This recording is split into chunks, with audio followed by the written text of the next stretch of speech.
Serious concerns about rising violence against parking enforcement officers in our city. We'll have more on that coming up tonight. 18 people, including 3 teenagers, they've been charged in an investigation into an organized crime network linked to multiple violent home invasions, armed robberies, and carjackings. And liquor stores reopen for the first time in more than 2 weeks following the first ever strike in LCBO history.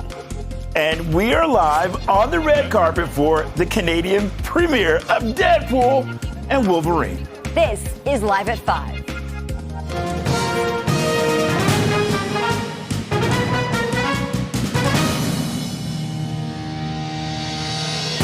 Good evening. I'm Bakari Savage. And I'm Lena Latafat. Thank you for joining us here on Live at 5. Toronto's police chief is speaking out about assaults on parking enforcement officers in our city. Right now, let's go live to CP24's Beatrice Vaisman, who has everything from people jumping on these officers' backs to them being hit by cars. It's an awful scenario, Bakari, and they're just doing their jobs. They're putting on their uniforms, they're going out in the city and doing, as several of these officers told me, trying to keep the city moving, handing out tickets and potentially even calling for tows in areas where cars cannot be parked.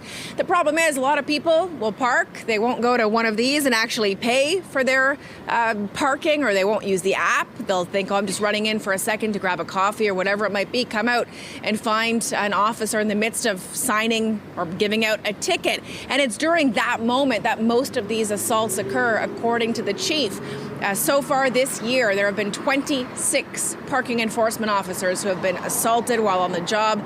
That's 4 more than the same period, the same first 6 months of 2023. So the police chief today making it clear, this has got to stop. Violence is never the answer. And so I talked to a pair of parking enforcement officers about their experiences and what they're noticing around the city. Listen. Yeah, let's do it.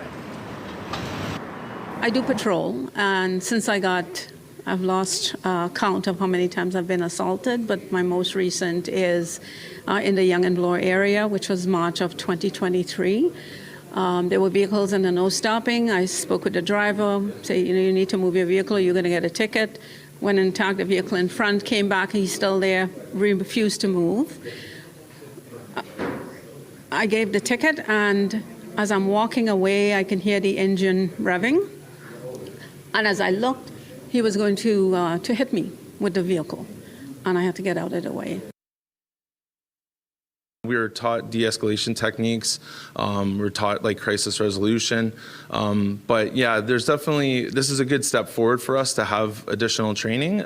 But we definitely need the citizens of Toronto to do their part. If you get a parking ticket, there's options on the back. You can dispute the ticket. There's no need to assault an officer and get a criminal record in the process, right? So it's definitely one of those things that, it starts with the driver. And we're all responsible for our actions, for our tempers, for the words we use, for people take it a step further and actually choose violence. It is never acceptable. The chief simply saying, fight these tickets, not our officers. And by the way, assaulting a parking enforcement officer is the exact same thing in the eyes of the law as assaulting a police officer in uniform or otherwise. Despite the fact that parking officers are viewed as civilians, they're viewed under the law the same exact way. So you'll get a criminal record if you assault one of these officers. It's never worth a parking fine, Lena Bakari. It's not worth anything, but especially not worth a parking fine. Back to you.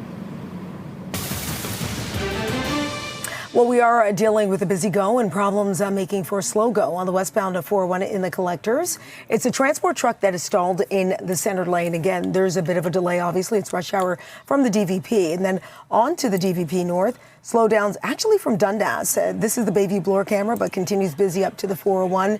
And you'll be putting on the brakes on the Gardiner as you make your way out of and head into the downtown core. We are dealing with problems outside of camera view on the eastbound 403. This is right around the link. Ongoing collision still tying up the right lane. This CP24 traffic report is brought to you by 407 ETR. Enjoy the journey with a stress-free commute. Angela, thanks so much. Ontario's police watchdog is investigating after 2 boys were injured in a collision involving an ATV and a Toronto police vehicle. The Special Investigations Unit says that officers noticed an ATV of interest in North York last night. There was a collision on Shepherd Avenue west of Jane. The 13-year-old who was driving the ATV had to be extricated from the wreckage. A 12-year-old passenger ran away but was found shortly after. Both were taken to hospital, but the SIU says that neither suffered serious injuries. We were inside and we heard a bang. And then from my living room window, we could see the flashing lights. And we all came out, all the neighbors all around came out. And we could hear, we thought it was a female. The voice sounded like a female just screaming, "My legs, I cannot feel my legs, get it off of me." But by then they took one of the younger boy, in the ambulance. They took him away. And then the second person, he was under there for quite a while, over an hour. The circumstances of the crash are under investigation, with the SIU appealing for any information. Bill police have released results of Project Warlock. This is an investigation into home invasion, armed robberies, as well as carjackings in the region. In total, more than 150 charges have been laid against 18 individuals, including 3 teens. Police seized 4 firearms, 2 replica firearms, $55,000 in luxury items, and 12 vehicles valued at $1.2 million. Well, 17 violent home invasions, robberies, and carjackings. They were linked to what police are calling an organized crime group. The initial investigations into these 8 incidents identified an organized criminal network based in Brampton and Mississauga as being responsible for these robberies. The discovery led to the creation of Project Warlock. The project team from the Central Robbery Bureau utilized various investigative techniques and invested thousands of hours gathering evidence. Throughout the 6-month investigation, an additional 9 robbery incidents that occurred in Peel region were also linked to this criminal network. Needless to say, I think we all know the community has been impacted by an increase in home invasions and violent carjackings right across this community and the Greater Toronto area. And just to be clear, what this means is in 2024, right here in Peel region, we have experienced 87 carjackings. In addition to that, we have had 54 home invasions in Peel region. And just to accentuate the impact, that means that's a 58% increase in carjackings and an astounding 350% increase in home invasions year over year. And for a closer look at Project Warlock, we're joined live by our crime analyst, Steve Ryan, in studio with us tonight. Steve, how significant is this investigation? Very significant, because these are violent crimes which can have a tremendous impact on a community's quality of life.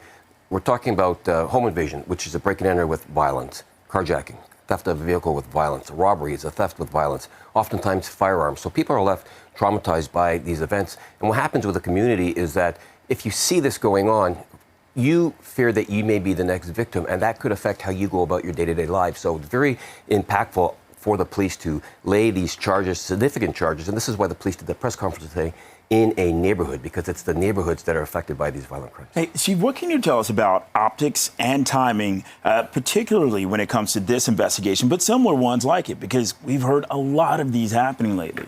Well, I think the one thing that stands out is the fact that there continues to be firearms that are seized in these investigations. Peel seized 70 plus firearms last week, a Joint Forces project. All firearms came in from the States. Today they seized 4 more firearms that came in from the States as well. So there is a significant problem with the flow of guns across our borders. The CBSA needs more resources, and the judicial system needs more of an impact when it comes to gun crimes. And this is why Peel Regional Police today were calling for judicial reform, because oftentimes it's the same repeat offenders that are committing these violent crimes in our neighborhoods. What message do you think this sends to other criminals, Steve? Well, the message certainly is not coming from the judicial system, because our system should act as a deterrent for those who are convicted. Not so much for me being the convict, but for you two who may think about doing that sort of crime. You realize that the sentences are stiff. So the message comes from the police, and that is that you will at some point be apprehended. But that message has to go one step further. And that message needs to come from our courts, saying that if you commit these type of crimes, you're going to pay a significant price, because society is fed up with the violence in the neighborhoods. All right. Talking about Project Warlock, CP24's crime analyst, Steve Ryan. Always a pleasure, Steve. Thank you, Steve. It is 5:09, 28 degrees. You're watching Live at 5. A Scarborough resident is being remembered for his work to end gun violence. We're going to take a look at the legacy of Louis March when we come back.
Tributes are being offered for longtime anti-gun violence advocate Louis March, who died on the weekend after a brief illness. CP24's Melissa Duggan joins us live with more on the impact made by the Scarborough resident. And Melissa, here at CP24, we have turned to Louis over the years for his expertise on how to keep our communities safe. This is such a loss. It really is. And, you know, when you speak with him, you could tell that this issue just hits so close to home for him. So much feeling there when he advocates for this cause. He's the founder of the Zero Gun Violence movement, and it worked to end gun violence in our community and beyond, really addressing it at its root causes. Certainly plenty of tributes coming in for him. We were just speaking with Marcel Wilson a short time ago. He's the founder of the One by One movement. And he says this loss is really going to be felt by all of Canada, by someone who is pushing for a safer world. Here's more of what he had to say. This wasn't just a job. This was definitely a calling, and one that he answered with passion for over 40 years. He touched countless lives and always offered a comforting word and encouragement. Louis was also a powerful voice throughout the Black community. And though we mourn his loss, we will definitely continuously celebrate his life and his work.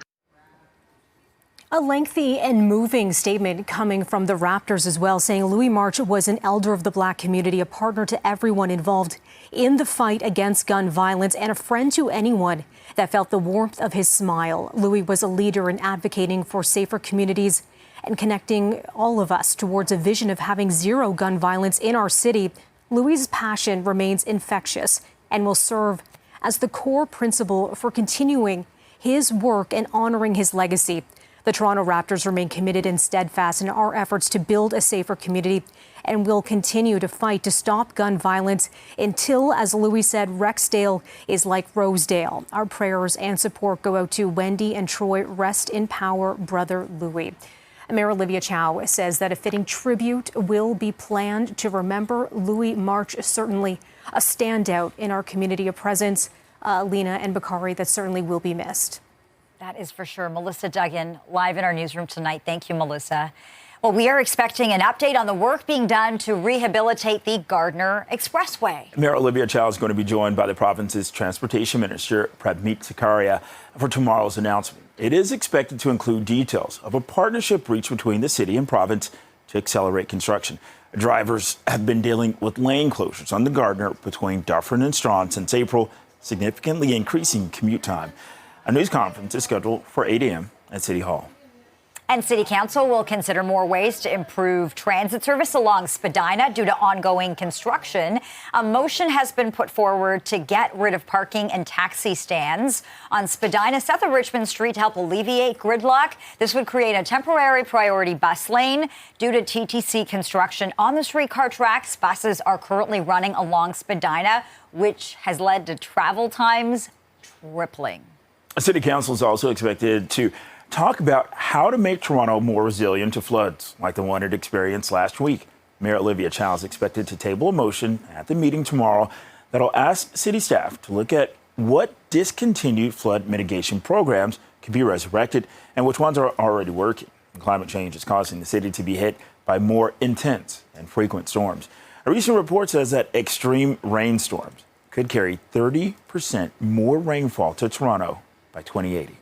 LCBO customers are once again shopping in person following a 2-week strike by workers. CP24's Andrew Brennan has been speaking with shoppers and joins us live right now. Andrew.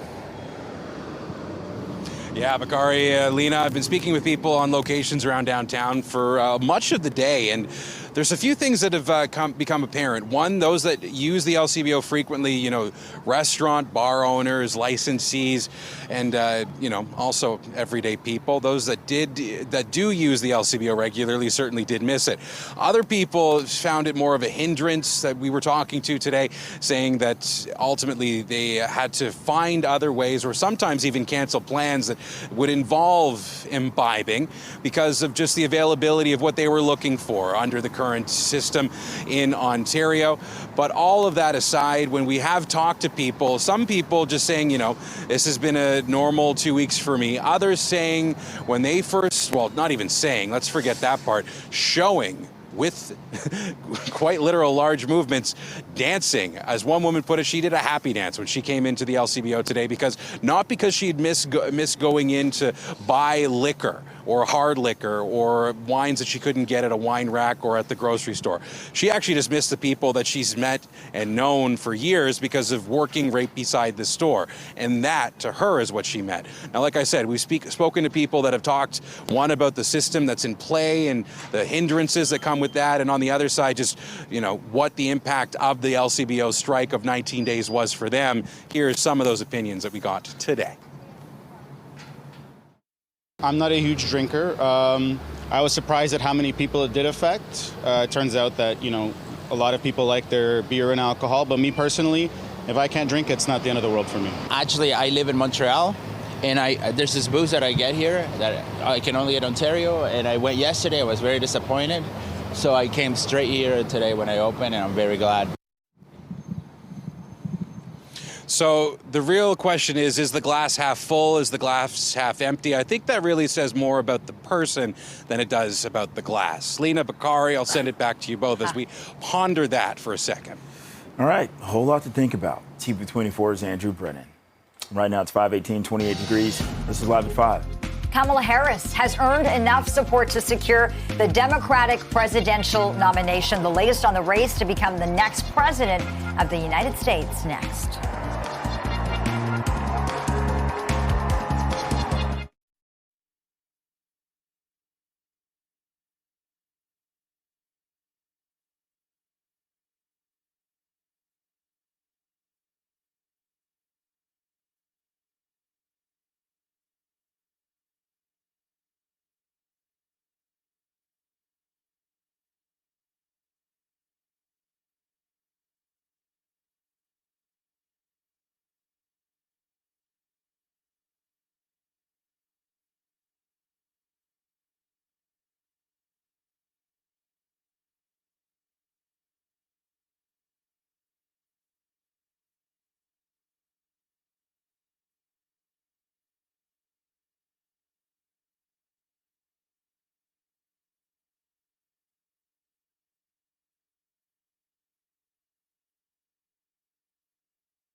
Turning to U.S. politics, it looks like it'll be Kamala Harris against Donald Trump in the race for the White House, with the former garnering enough support from Democrats to eventually secure the party's presidential nomination. CP24's Phil Perkins is following this story and joins us live with the latest. Phil. Hey there, Bakari and Lee. It's been a pretty wild 48 hours for Kamala Harris and her team. It has been a meteoric rise of support, both in person, financially. Also, according to polls, she seems to be garnering a lot of support very quickly. A Reuters Ipsos poll conducted yesterday and today say that Harris already has a 2% lead over former President Donald Trump. In another category, they say that 56% of the respondents feel that Harris is mentally sharp and ready to deal with challenges that comes with being president. Only 49% say the same thing about Trump. Now, financially, her team says that they have broken the 24-hour record in terms of raising money. over $80 million in just 24 hours. And since it has now ballooned to over $100 million. Now, in terms of support in person, she went on the road. Now, yesterday she was with her actual, her actual candidate team. But today she was in Milwaukee, where the Republican National Convention was just a couple days ago. Now, it wasn't in as large of a space. It was in a high school gym, but it was actually packed to the brim. The people in the audience routinely yelling, "Lock him up," as in former President Trump, every time she mentioned him. And she talked about what plans she has for the U.S. and what direction she wants to send that country compared to Donald Trump. Here's what she had to say. When you read it, you will see Donald Trump intends to cut Social Security and Medicare. He intends to give tax breaks to billionaires and big corporations and make working families foot the bill. They intend to end the Affordable Care Act and take us back then to a time when insurance companies had the power to deny people with pre-existing conditions. Remember what that was like? Children with asthma, women who survived breast cancer, grandparents with diabetes. America has tried these failed economic policies before, but we are not going back. Yeah, the crew. I keep saying the crew. It felt like a crew, guys. It felt like she was just surrounded by her best friends. They were eating up everything that she was spewing out. She was picking up everything that she was putting down. But let's talk about this. This is a screenshot of who her potential running mates could be. California Governor Gavin Newsom, Kentucky's Andy Beshear, Pennsylvania's Josh Shapiro, Arizona's Mark Kelly, North Carolina's Roy Cooper. Potentially some people who can help him, help her. Build up support, particularly in the Rust Belt states. Now, we also got to talk about President Biden. He is still the president. He just stepped out of the running to try to have a second term. There is video of him circulating right now, him getting on Air Force One towards D.C. He's going to be addressing the nation tomorrow at 8 p.m. We know we have video of that, of him getting off Air Force One as well, arriving in D.C. He seems to be doing better. He was dealing with COVID-19. We know that. We understand that. And again, he's going to be addressing the nation tomorrow at 8 o'clock, where he will be explaining, as we're seeing right here, that is him getting off Air Force One. He has arrived in D.C. In anticipation of his address to the nation tomorrow from the Oval Office, where he's going to be explaining the reasons behind why he has stepped away to try to seek a second term, and also giving his support to Kamala Harris to take his place. So looking forward to that as well. Send it back to you guys. Yeah, it'll be the first time he'll address the camera since he announced on Sunday that he is dropping out of the re-election race. Yep, no Phil doubt. Perkins live in studio. Thank you, Phil. No problem. 524, 28 degrees. This is Live at 5. We're live at Scotiabank Theater. This is where fans are lined up to catch a glimpse of Ryan Reynolds and Hugh Jackman walk the red carpet for Deadpool and Wolverine.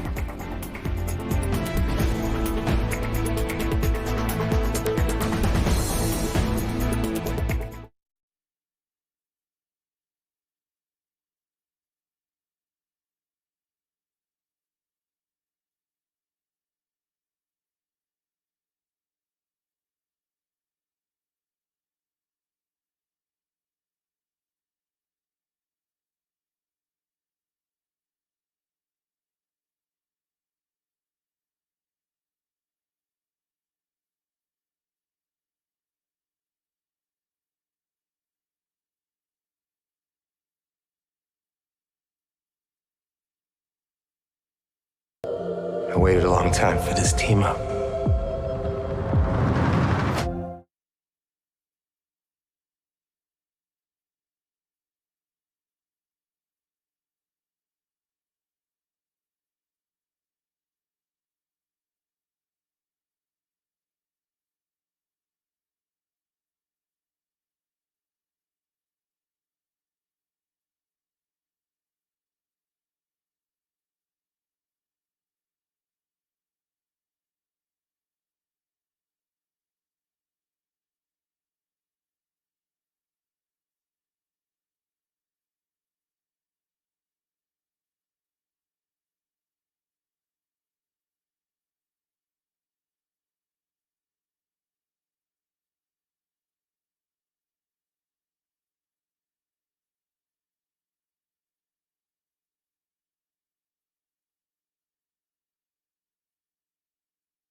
Most anticipated movies.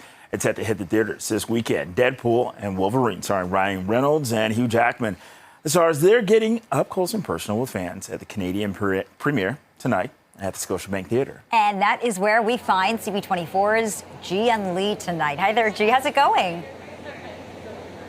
Hi, Lena. Hi, Bakari. Yes, this is going to be the summer blockbuster of the year. We're talking Deadpool and Wolverine. Ryan Reynolds and Hugh Jackman himself, they're going to be walking in this area in just a few minutes. They're going to greet some of the fans that are in the fan zone that you can see.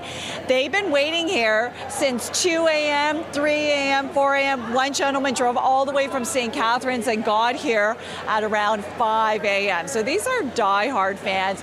They're looking forward to meeting the actors and really excited about this film. We had a chance to speak to some of those fans a few moments ago. Here's what they had to say. I absolutely love Ryan Reynolds and I love his Deadpool. When I was a kid, I had to sneak my way to watch the first movie because I was too young to watch it. And I've just been so excited for this movie. Just being able to see Hugh Jackman's Wolverine back on the big screen. Logan was such an emotional film and it still makes me cry. I literally watched it the other day. It still brings tears to my face, and being able to see Hugh back on the big screen, it just means a lot. Yeah, so many fans are excited to see both of the characters, both of the actors come together in this one epic film. They are expected to arrive any moment now to greet some of the fans. This is just one fan zone. There's another one upstairs, and then the red carpet to speak to the stars is upstairs. And we will be there in the next little while to not only capture those moments, but interview the stars. We are standing by. In the meantime, Deadpool and Wolverine, the movie, opens on July 26th, but tonight it is the Canadian premiere. We'll send it back to you in studio. Yeah, and G, Jamie says that your jacket matches the red carpet. I think that's great. You got to coordinate, G. Love coordinate. the look. Looking fabulous as always, G. All right. And for our full conversations with the stars of Deadpool and Wolverine, just tune in to CP24 Breakfast tomorrow morning. All right. It is 5:29, 28 degrees. You're watching Live at 5. Yeah, Toronto's police chief is concerned about growing violence against parking enforcement officers. More on this next.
Concerns about rising violence against parking enforcement officers in the city. That's coming up.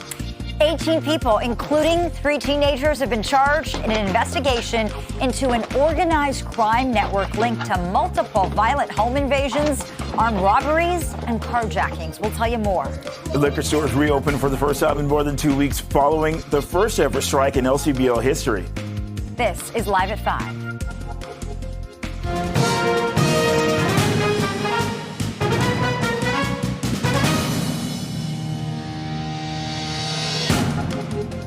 Good evening, and thank you for joining us. I'm Lena Latafat. Now, Bakari Savage. Peel Police have released the results of Project Warlock. This is an investigation in home invasions, armed robberies, and carjackings in the region. In total, more than 150 charges have been laid against 18 individuals, including 3 teens. Police seized 4 firearms, 2 replica firearms, $55,000 in luxury items, and 12 vehicles valued at $1.2 million. 17 violent home invasions, robberies, and carjackings were linked to what police are calling an organized crime group.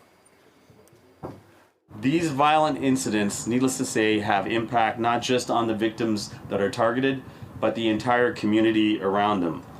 And that is why we are here, not in a police facility, but standing in one of these communities that was affected by this. Right here in this community right behind us, we've had 3 of these specific home invasions occur. Between November of 2023 and January of 2024, 8 violent robbery incidents occurred in Brampton. These included home invasions, carjackings, and commercial robberies. The suspects targeted jewelry, currency, designer clothing, and luxury vehicles. During the course of one home invasion, a victim sustained a life-threatening gunshot wound to his lower body.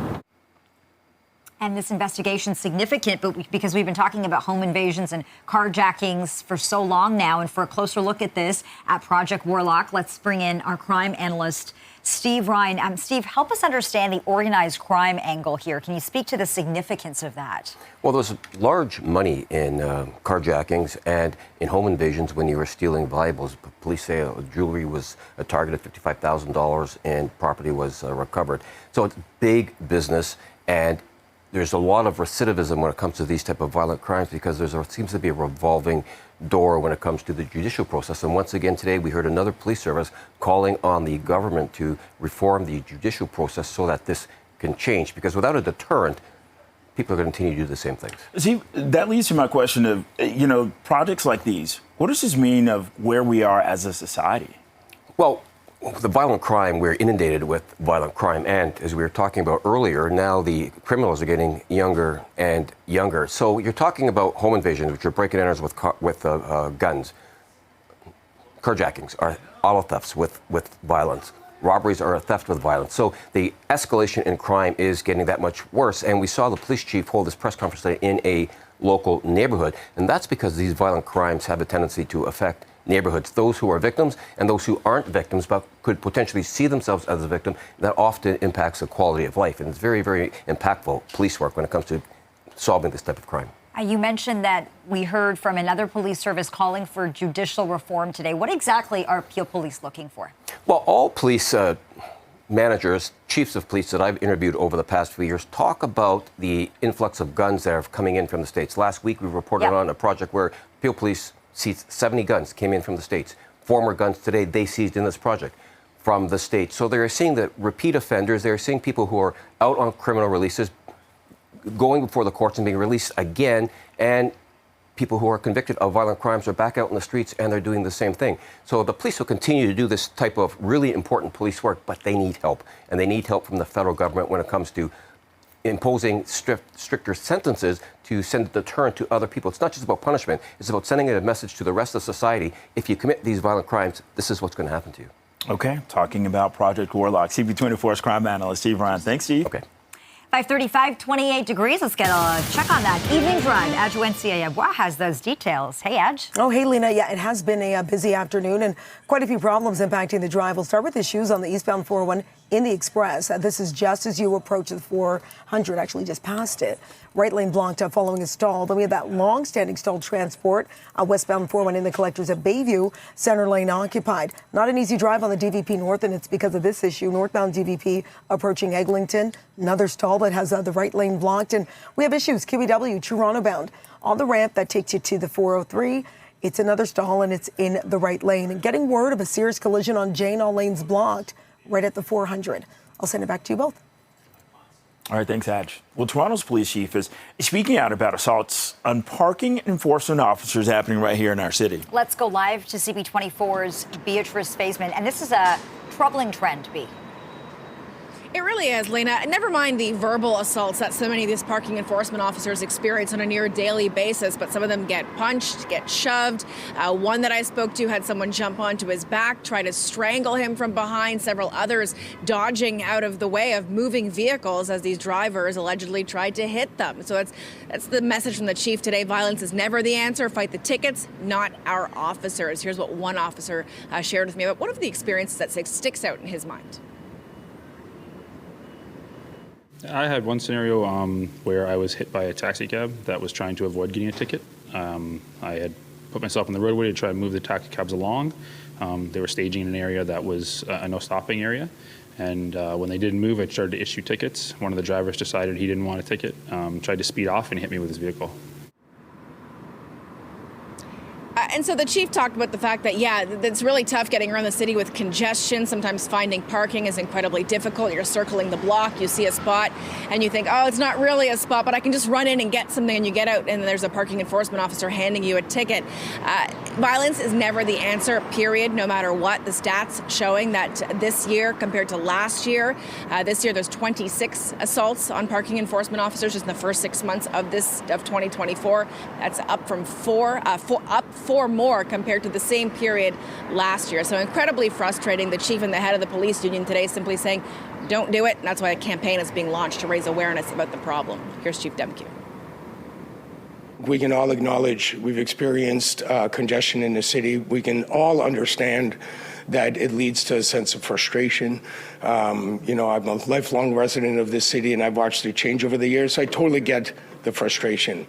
But let me be very, very clear. The message today is resorting to violence when you're frustrated and taking out violence on our members is unacceptable. It will not be tolerated. So while I appreciate frustration, and we all get that, resorting to violence and risking a criminal record and all the consequences that come to that is simply not acceptable behavior. And quite frankly, it's just not what Torontonians do.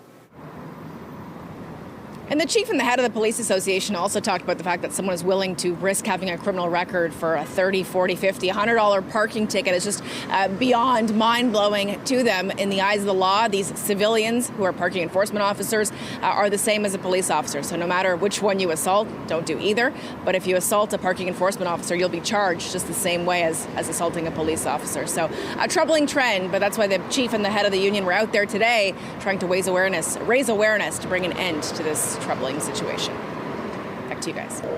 I waited a long time for this team up. In my world, you're well regarded. One of this summer's most anticipated movies. It's set to hit theaters this week. Deadpool and Wolverine, starring Ryan Reynolds and Hugh Jackman. The stars, they're getting up close and personal with fans at the Canadian premiere tonight at Scotiabank Theatre. And there they are. The stars have arrived. Let's check in with our G.N. Lee, who has the very latest. This is the moment all these fans have been waiting for, G. Hi there, Lena Bakari. Yes, you can see right there. Ryan Reynolds and Hugh Jackman, as well as director Sean Levy, are now walking up the stairs. They were talking to the fans here and signing posters and T-shirts, and now they're going up for a very special Canadian screening, which will get underway at 7:15 this evening. They're going to actually do a Q&A before the film, but a lot of these fans here that you see right now have been lining up since 2 a.m. Some of them come all the way from St. Catharines. They've been here at 2, 3, and you can hear cheering because there's another fan zone upstairs that the stars are also meeting as well. So they just walked through this fan zone right here, some of them all dressed up. We're talking diehard Deadpool fans as well as diehard Wolverine fans. They're greeting fans upstairs, and then they're going to hit the red carpet. And we have a position on the red carpet. We're going to do a one-on-one interview with each of the stars. And again, a lot of anticipation for this movie, Deadpool and Wolverine. It opens in theaters on July 26th, but you are getting a sneak peek at the special Canadian screening here at Scotiabank Theatre. We'll have more coming up. In the meantime, we'll send it back to you in studio. All right, thanks a lot, G. With that, it's 5:41, 28 degrees, feeling like 33 outside. This is Live at 5. LCBO stores are open for the first time in more than 2 weeks. We'll hear how customers are reacting next.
Welcome back. LCBO customers are once again shopping in person following a 2-week strike by workers. Yeah, CP24's Andrew Brennan has been speaking with shoppers and joins us live right now. Andrew.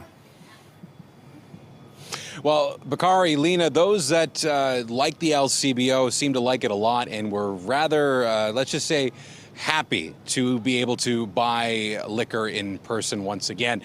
We did even see someone do, she described it to us, a happy dance. Now, just because it was a happy dance for a liquor store, now on face value, that may not necessarily be a great thing. But this was actually because of the people that worked there and her knowing them for years upon years upon years and being able to see them after 19 days with them on strike. That's why she was doing a happy dance. Other people saying that they missed being able to have the selection that they get at the LCBO. Also questioning maybe if there's options. I'm sorry, I'll check in with you later. But as for right now, as some of the people were telling us, they wonder maybe if there needs to be a change in the landscape. Take a listen. I think that more options is always a good thing. In general, I'm always in favor of workers and unions and stuff like that. But in a situation like this, I think we should just have a free market and let everyone sell whatever they want to sell. It's just super convenient, you know. It doesn't make people consume more alcohol if they have the convenience of getting it in other places, you know. So I really, that's when I moved to Montreal, I thought that was a great thing about it. That being said, as much as there could be some potential goods coming from something like a more free market as it comes to alcohol, that man that was talking about having moved to Montreal, he can't buy what he would like to buy in Quebec at their version of the LCBO, the SAQ, and he's only able to purchase it at the LCBO, which is still one of the world's largest purchasers of alcohol for retail in the world.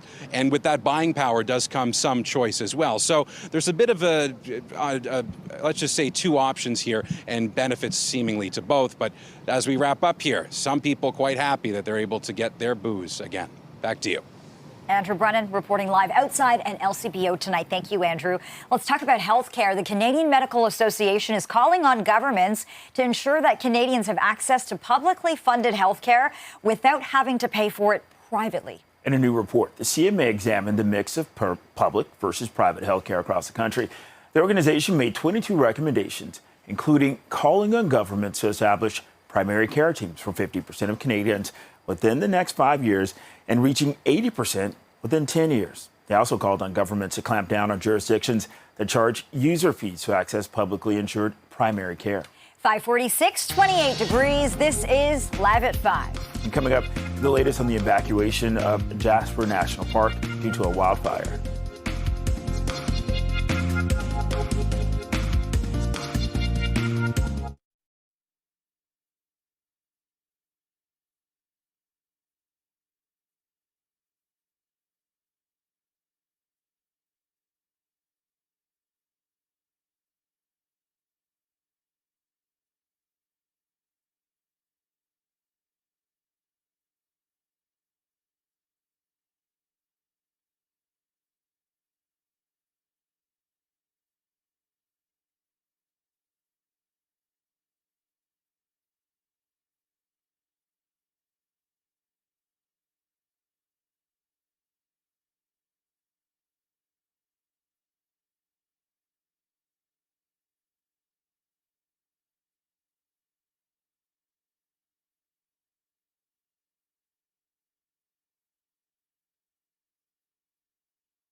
thousands of wildfire evacuees forced from Jasper National Park into British Columbia. They're being told to make a wide U-turn and head home to Alberta if they needed a place to stay. There was a long, slow, moving line of cars and trucks heading out of Jasper overnight. They were forced to go west to BC after wildfires pinched off escape routes to the east and south. But Alberta fire officials say BC has its hands full with its own wildfires and evacuations.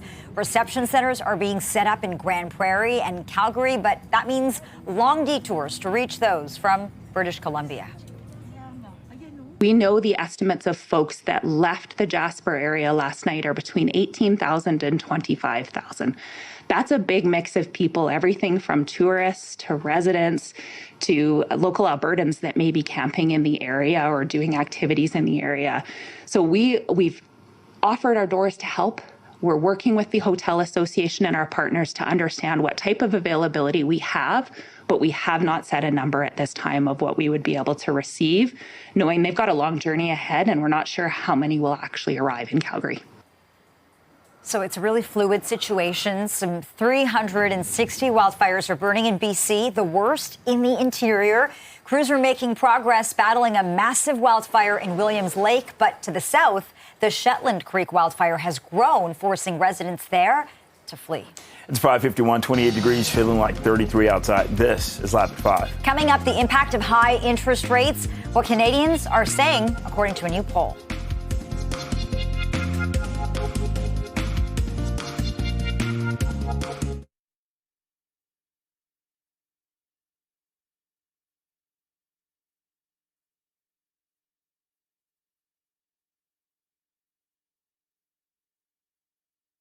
John, thank you for joining us. It's Lena and Bakari. Hi, John. Hi, thanks for having me. Yes, of course. Thank you for saying yes in such short notice. We'll be with you, I think, in a minute. And we'll talk more about this report and then the interest rate announcement tomorrow. What are you expecting, by the way, really quickly, tomorrow? Yeah, I'm expecting them to lower it about a quarter point. Quarter point. Okay. Yeah, I think so. And Same I think as it's last good month? news. Yeah. This is a good topic, guys. People are suffering out there. Like it's, you know. Yeah, we'd love to hear from you what you've been hearing for sure. It's okay. it's such an important story. So thank you. We'll be with you soon, John. Okay, thanks, Lena.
A new poll is highlighting the struggles that Canadians are facing because of high interest rates, with many in dire need of a rate reduction. Yeah, 2/3 of respondents to the Ipsos survey said they desperately need interest rates to go down. Over half said they're worried rates might not fall quick enough to provide the financial relief they so badly need.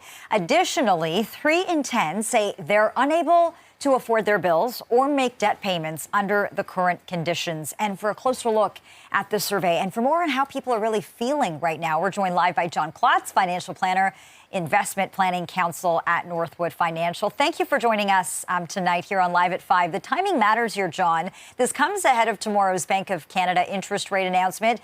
It sounds like the little bit of relief we saw last month didn't really help much. What's your reaction to these findings? Yeah, well, firstly, thanks for having me on your show. The Canadians are feeling it, right? They're feeling the inflation, and what the Bank of Canada has done is they've raised interest rates to date to deal with inflation. Everything's very expensive, from going to the grocery store to buying your food, to getting a new car, to just dealing with that mortgage. I mean, a lot of people, as you know, especially if they have a variable mortgage, might have started off a couple of years ago with a mortgage of, say, 1.9%. Now they're facing, 6 and 7%. And it's very challenging. It's daunting. And we're feeling, even I can see it amongst my clients, amongst retirees, people are feeling the pain of this. And, I have a lot of empathy for that. So I'm sort of, in a position where I see this on a daily basis, and they do need some relief. Okay, along those lines, John, 3 in 10 say that they cannot afford their bills or make debt payments under the current conditions. Is there a magic number of comfort? What, in terms of interest rates and things like that? Correct. Yeah, well, it's funny because the Bank of Canada, as you know, is coming out, is a meeting tomorrow. And supposedly, I think, who knows, I think they're going to lower the interest rate a little bit, probably a quarter point. And it's in due time, right? Because if you think about it, inflation is still high. Like it is coming down, but things are still very high. If you look at shelter, it's still up about 4.1% rolling 12 months. So people do need a little bit of a break here. I don't know what that magic number is, but I think the idea of reducing interest rates is a good move. It points in the right direction. And I think it's really important, especially, for, like I said, the mortgagees are having a really hard time. Suddenly they're facing their mortgage renewal, and it's not what it was when they initially signed up a few years ago. Yeah, for some people, they're scared about missing mortgage payments, bill payments. These quarter-point decreases, John, you and I can talk about these numbers all day long, but the reality is people in our country are going to the pumps and noticing the high prices, going to the grocery stores and just devastated by the prices. Do you think that means anything to people? What would you consider meaningful relief at this point? Because it's got to be more than a quarter point, right? You're not going to see it with a quarter point. But, if they do get inflation under control and it would be nice, and I've read all sorts of reports, potentially the interest rates go down to 4%. Right now they're at 4 3/4 from the central bank. That would be really nice. I don't think we're going to go back to the same low interest rates we saw. You're asking about the sweet spot. That's a loaded question. I don't know, but it's definitely got to be an improvement over what the particular situation is right now. And like I said, anything is welcome. I think people, obviously, if they're looking at their mortgages right now, perhaps if the long-term drift of this is that there are going to be lower interest rates, then they have to look at their opportunities there and perhaps just ride it out or get a shorter renewal on their mortgage such that when the interest rates do drop, they can take advantage of it. John Klotz, financial planner with Investment Planning Counsel at Northwood Financial. Thank you so much for your insights tonight. We really appreciate this conversation. My pleasure. Thanks for having me, guys. Andy Murray is retiring from tennis. This is following the Paris Olympics. The 37-year-old won 2 Olympic gold medals for England in London in 2012 and Rio in 2016. Murray has dealt with health issues towards the end of his career, most recently having to withdraw from Wimbledon after having a cyst removed from his spine. He is known for carving out a remarkable career during the greatest era in men's singles tennis, having won 3 Grand Slam titles and once being ranked the #1 player in the world. It's 5:59, 28 degrees, feeling like 33 outside. This is Toronto's breaking news, CP24. We leave you with a live look of the red carpet for the Canadian premiere of Deadpool and Wolverine. The stars are expected to arrive any moment now.